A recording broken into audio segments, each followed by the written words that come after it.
Well, hey there and welcome back for another Secondhand Opinions video. I'm Jason Alderman, the internet's favorite fat mouth with the fat stacks of facts, and today I was talking to you a little bit earlier in my last video about how YouTube was changing its terms of service, rules of engagement, if you will, and starting to go after people who, if your video is not monetizable, then you're likely going to be age restricted, and if you're age restricted, you pretty much get, well, a big kick in the stones. This video is a little bit of a more hopeful, upbeat end of that same story, if you will. There's some scuttlebutt from the Justice Department asking Congress to figure out exactly how we're going to handle this Section 230 issue.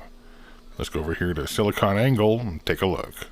Justice Department asks Congress to limit Section 230 protections for tech firms. The U.S. Justice Department today sent Congress draft legislation intended to limit the scope of Section 230, a legal shield that gives online platforms immunity against certain types of lawsuits. Section 230 is a statute in the Communications Decency Act that protects companies such as Facebook Incorporated from being held legally liable for user content. It allows tech firms to remove a post without the risk of being sued if they deem it to be obscene, lewd, lascivious, filthy, excessively violent, harassing, or otherwise objectionable. Lawmakers on both sides of the aisle have called for Section 230 to be revised amid a broader debate in Washington about social media.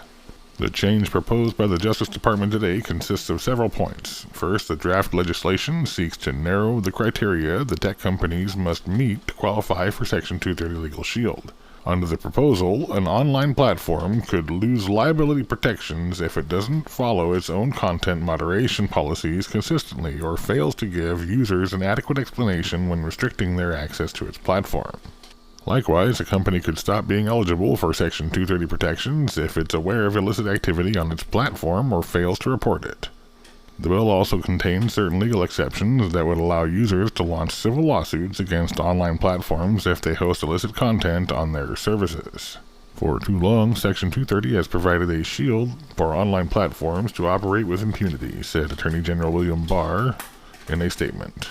Ensuring that the internet is a safe but also vibrant, open, and competitive environment is vitally important to America. The Internet Association, a trade group that represents tech giants such as Facebook and Google LLC, said in a statement to CNBC today that it is because of, not in spite of, Section 230 that so many voices from across the political spectrum can express their thoughts online. The Justice Department's proposed legislation will need to be approved by lawmakers to go into effect. The bill is seen as unlikely to pass this year if Congress decides to adopt it, and, moreover, a group of lawsuits are currently pursuing a separate effort to change Section 230. So there it is, ladies and gents. It seems like the Justice Department is putting some leverage on Congress to figure out how to stop this one-sided censorship on social media and maybe save people like me and a few others from getting the can.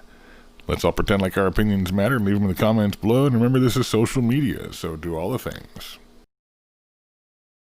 The U.S. Justice Department today sent... The U.S. Justice Department... Come on, mushmouth. The U.S. Justice Department